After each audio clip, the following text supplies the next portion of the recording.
오늘 하나님께서 우리를 예배의 자리로 불러주시면서 우리에게 주시는 말씀은 골로새서 1장 27절 말씀입니다. 하나님이 그들로 하여금 이 비밀의 영광이 이방인 가운데 얼마나 풍성한지를 알게 하려 하심이라. 이 비밀은 너희 안에 계신 그리스도이시니 곧 영광의 소망이니라. 아멘. 찬송가 27장입니다.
이 시간에 우리 주님 앞에 우리의 죄악된 모습을 온전히 내려놓고 또 주님께로 나아가는 시간 되길 바라면서 우리 함께 기도하도록 하겠습니다.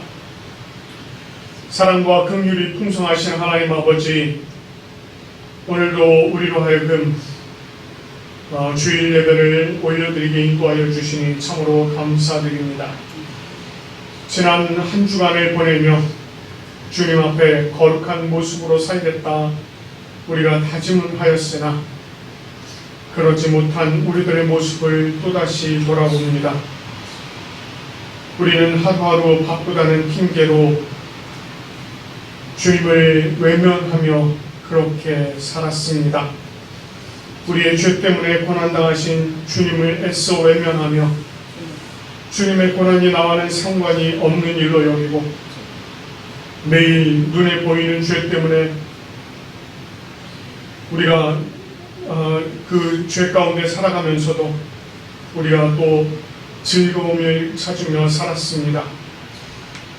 예수님의 십자가는 더 이상 나에게 감사와 은혜의 도구가 아니라 나의 길을 가로막는 것처럼 그렇게 여기며 살았습니다.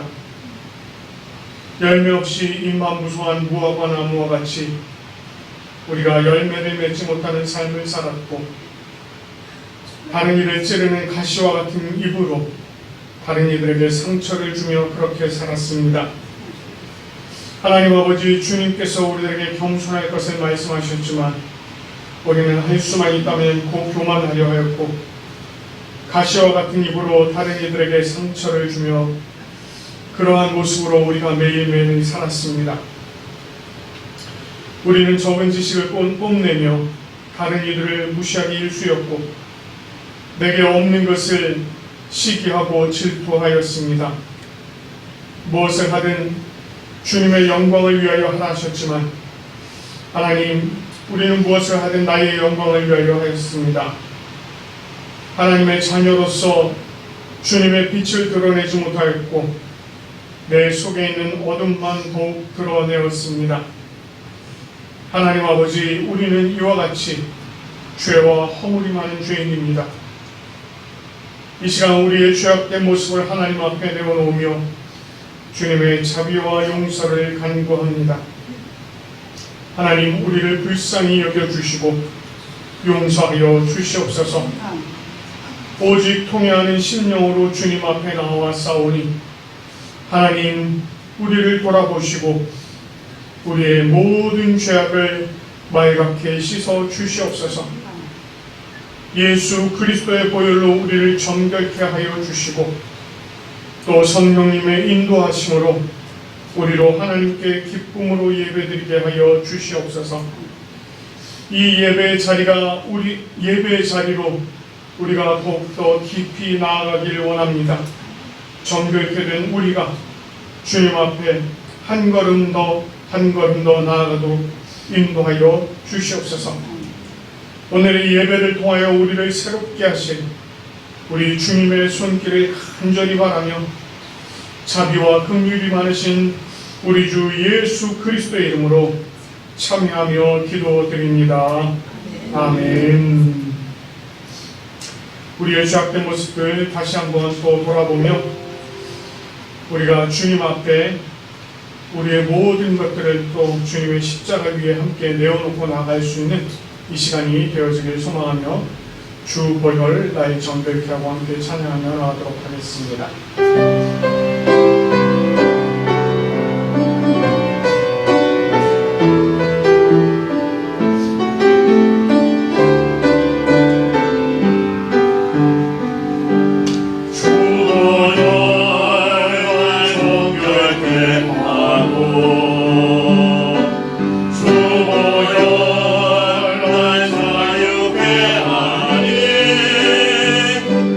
주 앞에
죄악된 모습들을 고백하며 나온 우리들에게 우리의 죄악을 모두 씻어주시면서 우리 주님께서 이렇게 말씀해 주십니다. 그러므로 이제 그리스도 예수 안에 있는 자에게는 결코 정죄함이 없나니 이는 그리스도 예수 안에 있는 생명의 성령의 법이 죄와 사망의 법에서 너를 해방하였습니다. 아멘. 우리 주님께서 우리의 모든 죄악을 사해 주시고 또 용서해 주신 줄 믿습니다. 이제 모두 자리에 앉으시겠습니다. 오늘 우리가 주님 앞에 또 함께 교성하며 나갈 말씀은 골로새서 2장 4절에서 10절까지 말씀입니다. 골로새서 2장 4절에서 10절까지 말씀 우리 함께 교독하도록 하겠습니다. 내가 이것을 말함은 아무도 교묘한 말로 너희를 속이지 못하게 하려 함이니 이는 내가 육신으로는 떠나 있으나 심정으로는 너희와 함께 있어 너희가 질서 있게 행함과 그리스도를 믿는 너희 믿음이 굳건한 것을 기쁘게 봅니다. 그리스도 안에서 행하라. 그러므로 너희가 그리스도 예수를 주로 받았으니 그 안에서 행하되 그 안에 뿌리를 박으며 세움을 받아 구원을 받은 대로 믿음에 굳게 서서 감사함을 넘치게 하라. 누가 철학과 헛된 속임수로 너희를 사로잡을까 주의하라. 이것은 사람의 전통과 세상의 초등학문을 따르며 그리스도를 따름이 아니니라. 그 안에는 신성의 모든 충만이 육체로 거하시고 함께 너희도 그 안에서 충만하여졌으니 그는 모든 통치자와 권세의 머리시라. 아멘. 우리 주님께서 우리들에게 주신 율법들을 또 우리가 함께 또 마음에 새기며 함께 교독하며 나가도록 하겠습니다. 하나님이 이 모든 말씀으로 말씀하여 이르시되 나는 너를 애굽 땅 종되었던 집에서 인도하여 낸 내 하나님 여호와니라. 죄의 너는 나 외에는 다른 신을 내게 두지 말라. 죄인은 너를 위하여 새긴 우상을 만들지 말고 또 위로 하늘에 있는 것이나 아래로 땅에 있는 것이나 땅 아래 물속에 있는 것에 어떤 형상도 만들지 말며 그것들에게 절하지 말며 그것들을 섬기지 말라. 나 여호와 너의 하나님은 질투하는 하나님인즉 나를 미워하는 자를 죄를 갚되 아버지로부터 아들에게로 천사대까지 이르게 하거니와 나를 사랑하고 내 계명을 지키는 자에게는 천대까지 이르기를 베푼다. 제3은 너는 내 하나님 여호와의 이름을 망령되게 부르지 말라. 여호와는 그의 이름을 망령되게 부르는 자는 죄 없다 하지 아니하리라. 제4는 안식일을 기억하여 거룩하게 지키라. 여세 동안 행수어 내 모든 일을 행하시라. 일곱째 날에 내 하나님 여호와의 안식일이니 너나 내 아들이나 내 딸이나 내 남종이나 내 여종이나 내 가축이나 내 무단에 머무는 객이라도 아무 일도 하지 말라. 이는 엿새 동안에 나 여호와가 하늘과 땅과 바다와 그 가운데의 모든 것을 만들고 일곱째 날에 쉬었습니다. 그러므로 나 여호와가 안식일을 복되게 하여 나를 거룩하게 하였느니라.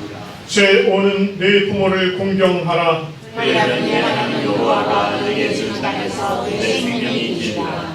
제6은 살인하지 말라. 제7은 방하지 말라. 제8은 도둑질하지 말라. 제9는 내 이웃을 위하여 거짓 증거하지 말라. 제10은 내 이웃의 집을 탐내지 말라. 내 이웃의 아내나 그의 남종이나 그의 여종이나 그의 소나 그의 낙이나 무릇 내 이웃의 소유를 탐내지 말라. 아멘.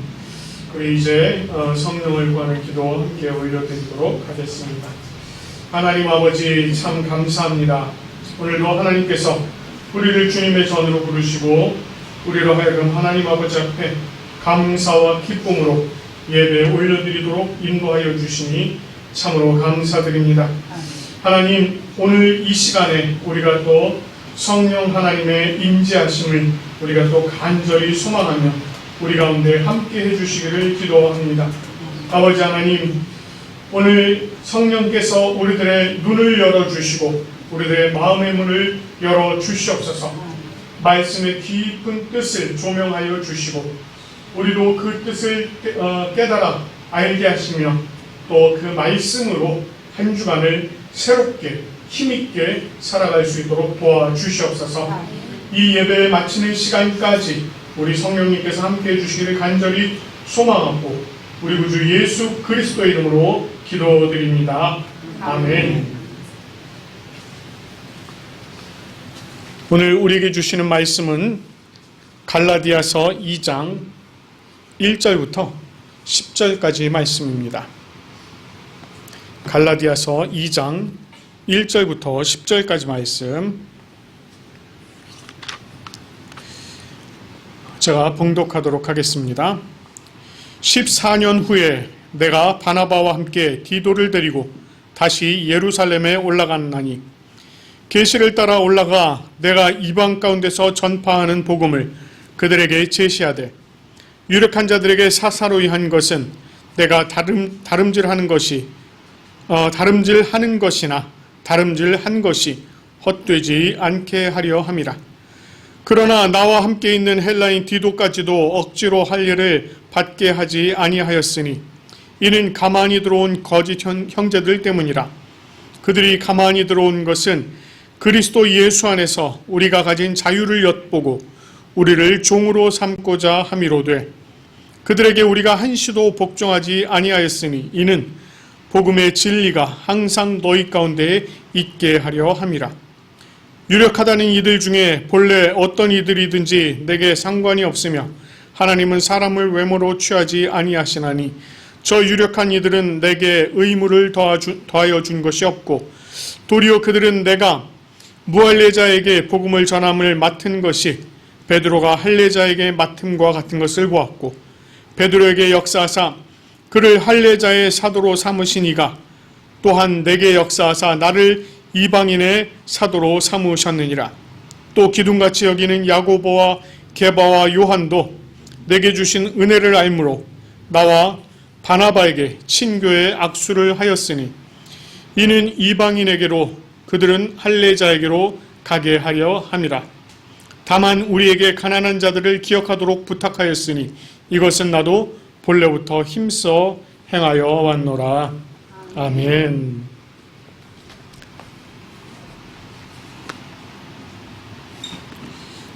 바울은 자신의 사도됨이 사람의 뜻으로 된 것이 아니라 그리스도의 계시로 말미암은 것임을 전하면서 자신이 게바를 방문하기 위해서 예루살렘을 방문을 했으며 그곳에서 예수님의 형제 야고보를 만난 일 등을 전해 주었습니다. 그는 그 일을 통해서 과거 교회를 잔멸하기 위해서 믿음의 형제 자매들을 잡아 넘겨주었던 자신이 예수 그리스도의 복음을 전하게 된 것은 전적으로 복음의 능력으로 말미암은 것이다 라고 하는 것을 이미 전해 주었습니다.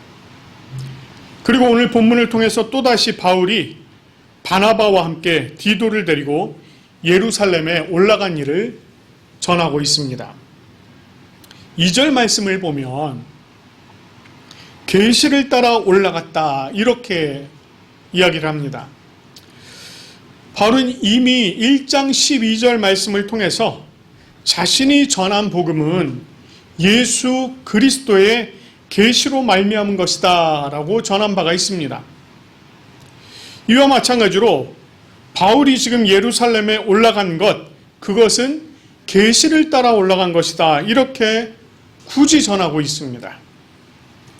그 이유는 자신의 모든 사역이 자신의 의지, 자신의 계획으로 된 것이 아니라 이 모든 것들이 전부 오직 예수 그리스도의 뜻을 따라 된 것이다 라고 하는 것을 강조하기 위한 것이었습니다. 왜냐하면 여전히 자신의 사도성에 대해서 문제를 삼는 이들과 또 그가 이 바울이 전하는 이 복음이 뭔가 잘못되고 뭔가 모자라는 듯 그렇게 말하면서 할 일을 행해야만 구원을 얻을 수 있다라고 하는 그러한 자들이, 그렇게 주장하는 자들이 있었기 때문입니다. 이렇게 예수 그리스도의 계시를 따라서 예루살렘에 올라간 바울이 그곳에서 한 일을 전해주고 있습니다.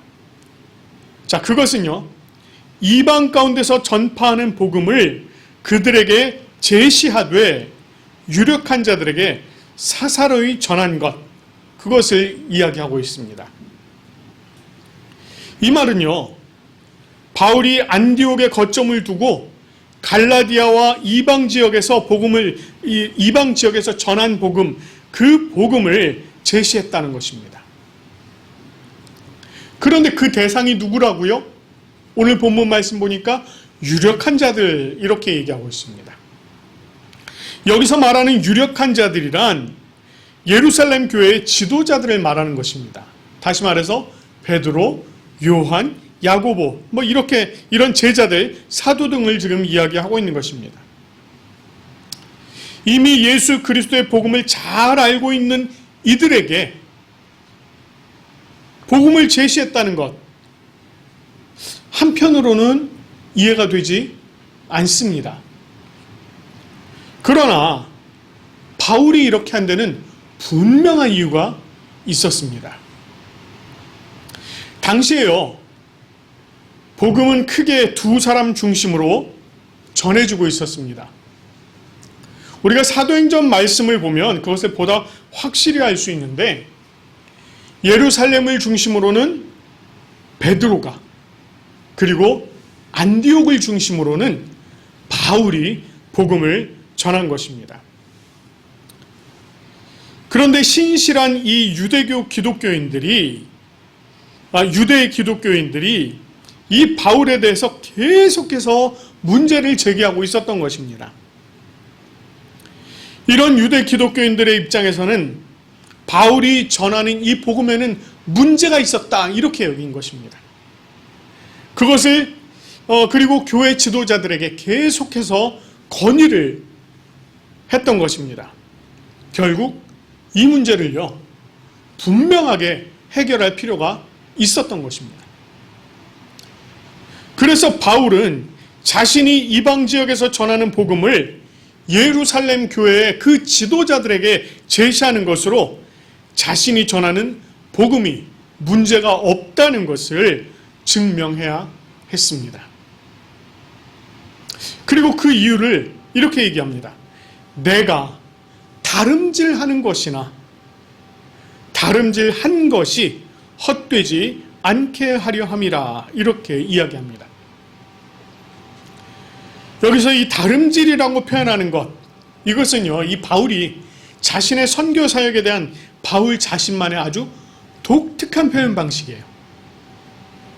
자신의 사역은 향방 없는 것 같지 않고 아주 분명하고도 확고한 목표점인 표대를 향해서 달려가는 것으로 묘사를 하고 있는 것입니다. 바울은 자신이 지난 시간 복음을 전해왔고 또 여전히 복음을 전하고 있는 그 복음이 헛된 것이 아니며 자신이 전한 복음으로 새로운 생명을 얻게 된 자들에게도 그 복음이 헛된 것이 되지 않기를 바란 것입니다. 그래서 그는 예루살렘의 사도들에게 자신이 이방에서 전하는 그 복음을 제시한 것입니다. 그리고 그는 자신이 전한 복음이 헛된 것이 아님을 증명하듯이 디도와 함께 예루살렘으로 동행했습니다. 바울이 이렇게 얘기합니다. 헬라인 디도까지도 억지로 할례를 받게 하지 않았다. 이렇게 3절 말씀을 통해서 전하고 있습니다. 여기서 이렇게 디도까지도 이렇게 얘기를 하고 있어요. 이 말은요, 다른 누군가에게는 할례를 행하도록 했다는 것입니다. 바울이요. 누구에게 할례를 행하도록 했었죠? 사도행전 16장 1절에서 5절 말씀을 보면은요, 바울이 더베와 루스드라에 이르러서 디모데를 만나게 됩니다. 이 디모데의 어머니는 믿는 유대인이었고 아버지는 헬라인이었습니다. 바울은 이 디모데를 데려다가 할례를 하도록 했어요. 그 이유는 디모데의 아버지가 헬라인인 것을 알고 있는 이 유대인들에게 복음을 전하기 위한 목적이었습니다. 이것은요, 유대인들에게는 내가 유대인과 같이 된 것은 유대인을 얻고자 합니다라고 하는 이 바울의 선교 전략을 아주 잘 보여주고 있는 그런 내용인 것입니다. 마찬가지로요, 바울은 율법 없는 자에게는 내가 하나님께는 율법 없는 자가 아니요 도리어 그리스도의 율법 아래 있는 자나 율법 없는 자와 같이 된 것은 율법 없는 자를 얻고자 함이라. 이렇게 말한 것과 같이 이방인들을 얻기 위해서 바울은 헬라인인 디도에게는 할례를 행하지 않도록 한 것입니다. 그를 이방인의 전도자로 세우고자 했기 때문입니다. 그런 이에게 굳이 할례를 행할 필요가 없었던 것입니다. 자, 이 바울이요, 디도에게 억지로 할례를 받지 않게 한 이유를요, 전하고 있는데 이렇게 전합니다. 가만히 들어온 거짓 형제들 때문이라, 이렇게 얘기합니다. 여기서 이 가만히 들어왔다, 이 표현은요, 아주 은밀하고 비밀스럽게 들어왔다, 이런 이야기입니다. 이것은요, 이 거짓 복음으로, 그러니까 복음을 훼손시키는 이 거짓 선지자들 또는 거짓 형제들의 특성을 아주 잘 이야기를 해주고 있는 표현인 것입니다. 자, 이와 같은 특성 우리가 이미 이단들을 통해서 많이 봐왔지 않습니까? 마치 복음을 말하는 것처럼 말하지만 그들은 복음을 아주 교묘하게 왜곡해서 전달하는 일들을 반복하고 있습니다. 특별히 여러분 잘 알고 있는 우리 신천지. 우리 신천지 아니고 신천지. 위험합니다, 이거죠. 이 신천지 같은 경우는요, 교회에 몰래 잠입을 해서 교회를 굉장히 혼란스럽게 합니다. 그리고는 어떻게 해요? 교회를 통째로 집어삼켜버리잖아요. 이런 일들이 얼마나 많습니까? 이런 일들이 아주 반복적으로 끊임없이 일어나고 있는 것입니다. 마찬가지로 바울도 예수를 믿어도 율법을 따라서 할례를 받아야만 구원을 얻을 수 있다라고 하는 이 거짓 형제들이 가만히 들어와서는 자꾸만 이 복음을 희석시키는 이런 일들, 그리고 변질시키는 이런 일들이 계속해서 있다는 것을 지금 이야기를 하고 있는 것입니다. 그렇게 가만히 들어온 이 거짓 형제들의 목적은요, 그리스도 안에서 우리가 가진 자유를 엿보고 우리를 종으로 삼고자 합니다. 이렇게 전하고 있어요. 여기서 그리스도 안에서 가진 자유, 이것은요, 그리스도로 말미암아서 구원을 얻고 율법에 대하여 자유롭게 된 것, 율법의 올무에서 벗어나서 자유롭게 된 것을 말합니다. 율법은요, 생명을 구원할 능력이 없습니다. 없어요. 그럼에도 불구하고 이 율법 아래에 있는 사람들의 손발을 다 묶어놓고 그들에게 짐을 지우고 있는 것이 바로 율법인 것입니다. 그들로 하여금 참 노예의 삶을 살게 하는 것입니다. 그러나 예수 그리스도의 복음으로 인하여 참된 생명을 얻게 된 자들은요, 이 율법의 굴레에서 벗어나서 참 자유를 얻게 됩니다. 이 거짓 형제들은요, 이 자유가 잘못된 것이라고 말하면서 이제야 겨우 자유를 얻게 된 이 형제들을 다시 율법이라고 하는 그 올무에 묶어버리고서 자신들이 말하는 율법 아래 살도록 하기 위함이라는 것입니다. 이게 거짓 형제들이 하고자 하는 일이었다는 것이에요. 그렇지만 바울은요, 그들이 원하는 대로 하지 않았음을 밝히면서 그 이유를 이야기합니다. 그 이유를 이렇게 얘기해요. 복음의 진리가 항상 너희 가운데 있게 하려 함이라. 복음의 진리, 이 복음의 진리라고 하는 말은 조금의 결함도 없는 복음을 말하는 것입니다. 더불어서 이것은 참된 진리가 담겨져 있고 참된 진리에 속해 있는 복음을 말하는 것입니다. 여러분, 여기서 말하고 있는 이 진리가 과연 무엇일까요? 요한복음 14장 6절 말씀에 의하면 예수님께서 이렇게 말씀하시죠. 내가 곧 길이요 진리요 생명이다, 이렇게 말씀을 하십니다. 다시 말해서 여기서 말하고 있는 진리라고 하는 것은 바로 예수 그리스도를 이야기하고 있는 것입니다. 그래서 이 복음은 예수 그리스도께 속해 있으며 예수 그리스도 중심의 그 복음을 이야기하고 있는 것입니다.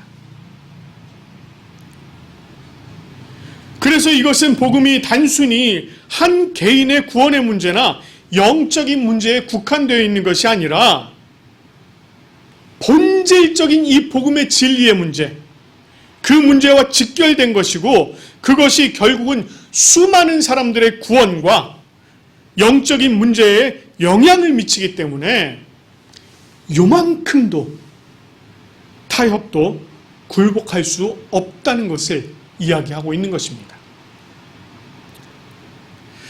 바울은요, 이어서 유력한 자들, 즉 베드로, 야고보, 요한이 자신에게 의무를 더하여 준 것이 없다, 이렇게 얘기합니다.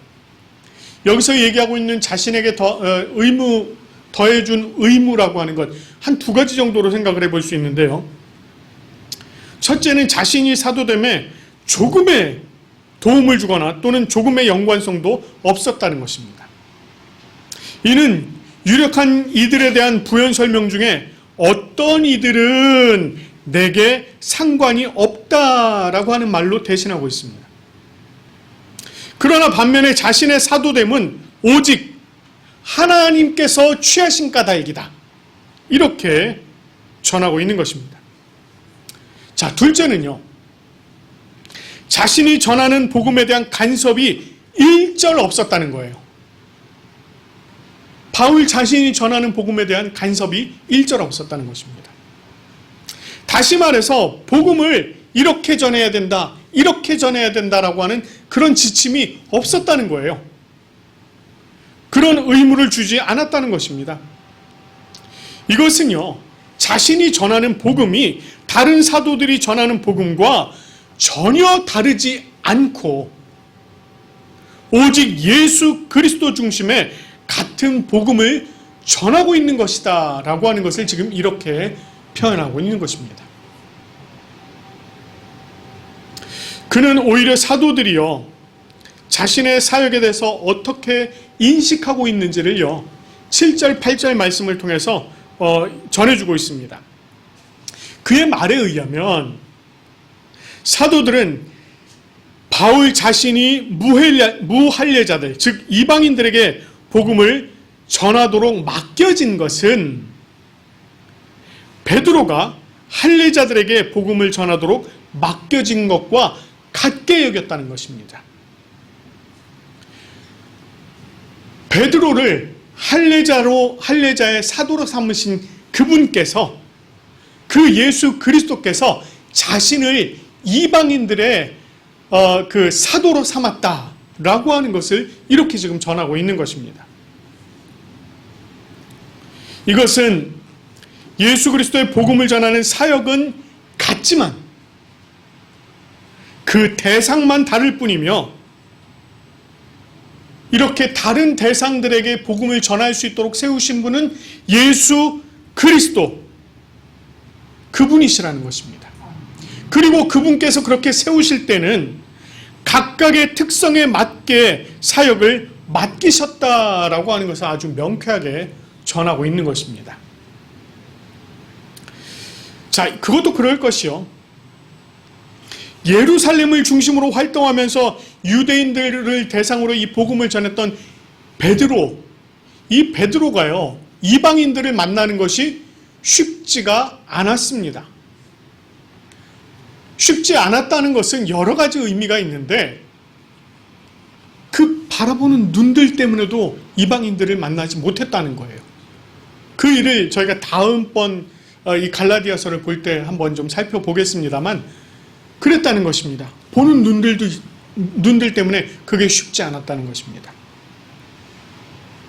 그러나 반면에 안디옥을 중심으로 아시아와 유럽으로 전도 여행을 다니는 이 바울의 입장에서는 이방인들을 만나는 일이 전혀 문제가 되지 않았습니다. 그리고 이 사실을 잘 아는 사도들이 자신과 바나바에게 친교의 악수를 했다, 이렇게 지금 표현하고 있어요. 친교의 악수를 했다. 여기서 이 친교의 악수를 하다라고 하는 이 말의 본래 뜻은요, 친교의 오른손을 주다, 이런 뜻입니다. 친교의 오른손을 주다. 이 말은 당시에 서로 우정을 돈독히 하거나 또는 상대방의 의견을 존중하고 동의한다라고 하는 의미가 이 속에 담겨 있습니다. 이것은 사도들과 바울과 바나바가 예수 그리스도 안에서 한 형제됨을 인정하고 서로의 사역을 존중하며 하나님의 나라를 확장하는 하나의 목표를 향해서 함께 나아가기를 다짐하는 것이었습니다. 바울은요, 오늘 이 말씀을 통해서 어떤 상황에서도 복음은 변할 수가 없고 변해서도 안 되며 예수 그리스도 중심의 온전한 복음은 하나이고 그 복음은 다양한 대상들에게 전해지도록 하셨다는 것을 지금 전해주고 있는 것입니다. 우리가 살아가는 이 세상에요, 모든 것들은 다 변합니다. 물리적이고 물질적으로 외형이 드러나 있는 것들도 변하고, 외형이 드러나 있지 않은 철학이나 사상이나 문화, 그에 따른 학문, 모든 것들이 다 변해요. 우리 개인의 모습만 봐도 그렇습니다. 시간이 흐를수록 우리들의 외모는 점점 변해갑니다. 제가 16살 때 모습이 이 모습이 아닙니다. 굉장히 핸섬했고요. 아주 날렵했고요. 네, 배가 이렇지 않았습니다. 근데 지금 한 40여 년 흐르다 보니까 이렇게 됐어요. 네, 이렇게 됐습니다. 근데 이게 뭐 저만 그렇습니까? 여기 앉아 계신 분들 다 그렇잖아요. 그렇죠? 네. 저는 여러분들의 미모, 과거의 미모를 알고 있습니다. 지금의 여러분들의 모습을 보고 있고요. 변했어요. 변화합니다. 자, 근데요, 이렇게 변화하는데 이 변화의 방향성이요, 쇠퇴하는 방향으로 변한다는 거예요. 그리고 변질되는 쪽으로 변해간다는 것입니다. 무엇인가 새로운 것이 나와도요, 또 이전보다 더 좋은 것이 나왔다 이래도 결국은 그것도 또다시 쇠퇴하고 변질되는 방향으로 점점 변해가요. 우리가 요즘 이제 너무 뭐랄까요, 아주 편리한 세상을 살고 있잖아요. 그 편리한 것들이 우리들에게 항상 새롭게 주어지지만 그것도 결국은 다 옛것이 되어버린다는 것입니다. 제가 이 태블릿 요거 산지 불과 몇 년 안 됐거든요. 한 4년 됐나요? 요 4년 사이에 얼마나 많은 새로운 제품들이 나왔습니까? 이것은 이미 구닥다리가 된 거예요. 그렇게 돼버립니다. 여러분들 스마트폰 매년 하나씩 나오잖아요. 완전히 새로운 기능으로 막 나옵니다. 그렇게 나와요. 그런데 매년 그렇게 나와도 그것이 또다시 쇠퇴해 간다는 겁니다. 결국 이전보다 더 좋은 것이 나온들 그 모든 것들은 쇠퇴하고 변질되어 버리는 그런 일들이 반복될 뿐이라는 것입니다. 그러나 변하지 않는 것이 있으니 그것이 바로 참된 복음의 진리입니다. 예수 그리스도 중심의 복음은 변할 수도 없고 변해서도 안 됩니다. 만약 이 복음이 철학이나 사상이나 그런 것들이 섞이게 되면 이것은 곧 누룩이 들어가 있는 섬 아래 가루와 똑같이 완전히 변질되어 버리는 그것이 되어버리고 마는 것입니다. 바로 그래서 이 복음이 변하지 않고 온전히 있을 때 그것이 참된 복음이 되는 것입니다. 예수 그리스도의 복음, 이 복음은요, 복음의 중심입니다. 예수 그리스도께서 복음의 아주 핵심적인 중심입니다. 그래서 이 복음은 오직 하나이지만 이 복음이 전해지는 대상은 다양하다는 것입니다. 할례자인 유대인들에게 또는 무할례자인 이방인들에게 복음이 각각에 맞게 전해졌던 것처럼 이 땅에도 복음이 이 땅에 맞게 전해졌습니다. 이 말은요, 이제 우리들에게 이 땅에 복음을 전하도록 예수 그리스도께서 저와 여러분을 이 땅에 세우셨다는 것입니다. 변하지 않는 그 복음을 들고 이 땅의 수많은 사람들에게 나아갈 수 있도록 우리 각각을 세우셨다는 것입니다. 우리가 언제나 변함이 없는 예수 그리스도 중심의 복음을 가지고 이 땅의 다양한 사람들에게 복음을 가지고 나아갈 수 있어야 하는 것입니다. 그것은 베드로를 할례자를 위해서, 바울을 무할례자를 위해서 세우신 것처럼 우리를 이 땅의 많은 사람들을 위해서 세우신 주님의 뜻입니다. 이 복음의 진리를 들고 이 세상을 향해서 나아가는 우리 모두가 되기를 간절히 축원합니다. 우리 함께 기도하도록 하겠습니다. 하나님 아버지, 참 감사합니다.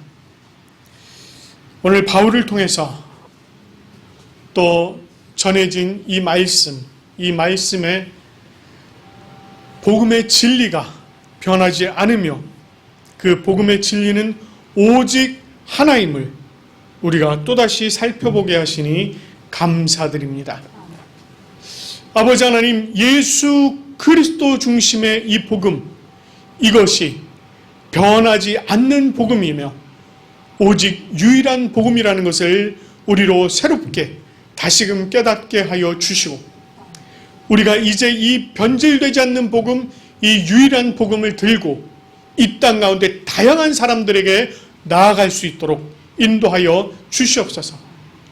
하나님께서 바울을 그 목적으로 세우시고 베드로를 또한 그의 목적에 따라 세우셨듯이 주님께서 우리를 그 주님의 뜻을 따라, 그 목적을 따라 또다시 이 땅 가운데 세워주신 줄 믿습니다.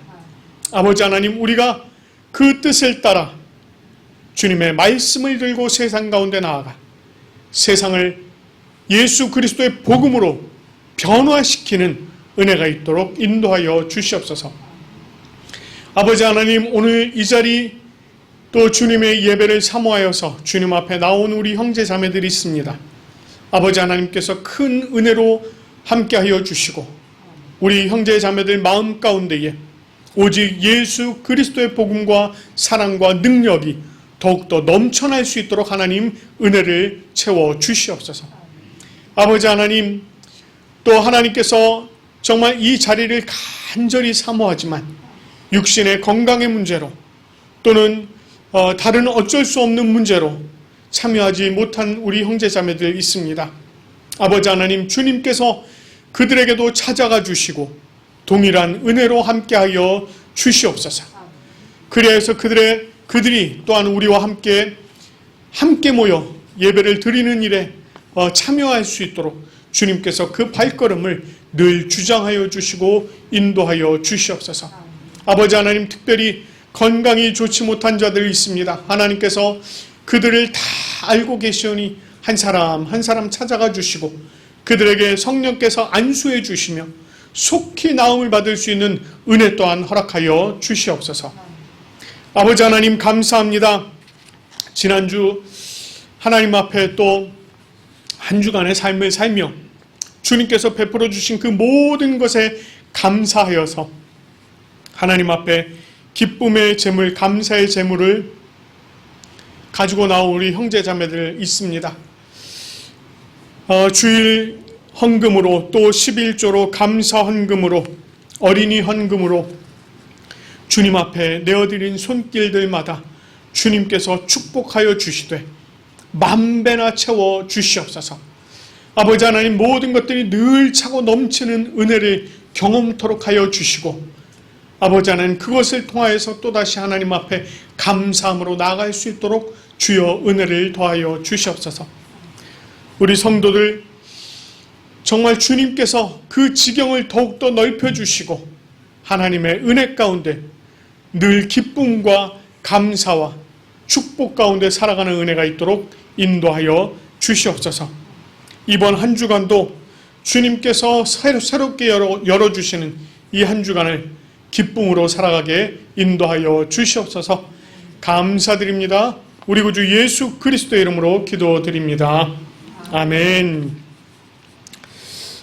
이제 우리가 니케아 콘스탄티노폴리스 신조로 우리의 신앙을 함께 고백하도록 하겠습니다. 우리는 한 분 하나님 아버지께서 전능하시며 하늘과 땅 보이는 것과 보이지 않는 모든 것을 창조하신 것을 믿습니다. 그리고 한 분 주 예수 그리스도를 믿습니다.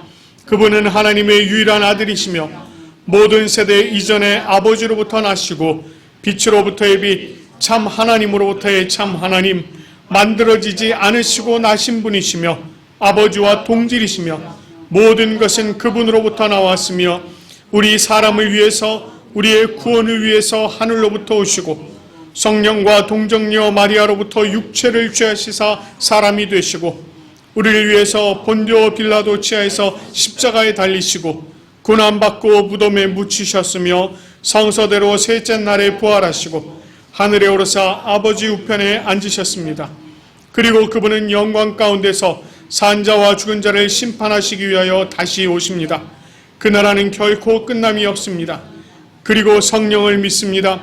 그분은 주가 되시며 생명을 주시고 아버지로부터 나오시며 성부와 성자와 함께 예배를 받으시고 함께 영광을 받으시며 선지자를 통하여 말씀하십니다.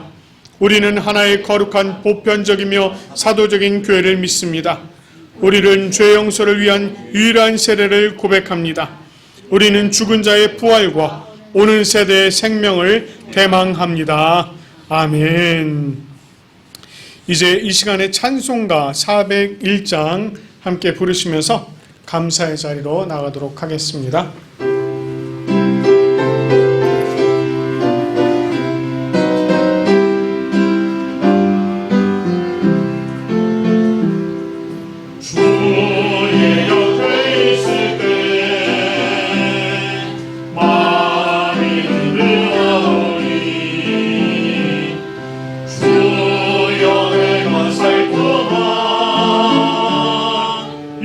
인도하여 주소서.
마음을 새겨 하루하루를 하나님과 더 가까이 굳건한 믿음으로 살아가게 해주시고 한 주간 동안 저희들에게 일할 수 있는 힘과 건강을 허락하여 주시고 하나님 앞에 나아온 한 가정 한 가정마다 보살펴 주시고 축복해 주시옵소서. 이 시간 빈손으로 나오지 아니하고 소중한 물질을 바치게 하시니 감사드립니다. 주님께서 이 예물 기뻐 받아주시고 연락하여 주옵소서. 예수님 이름으로 기도드립니다. 아멘. 아멘. 이제 찬송가 635장 하늘에 계신 아버지 부르신 후에 축도하도록 하겠습니다.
주 예수 그리스도의 은혜와 하나님 아버지의 사랑과 성령님의 교통하심이 주님 품에 거하는 우리 부산고백교회 모든 성도들 위해 또한 이 예배를 기뻐함으로 참여한 모든 성도들 위해 지금부터 영원토록 함께 하시기를 간절히 축원하옵나이다.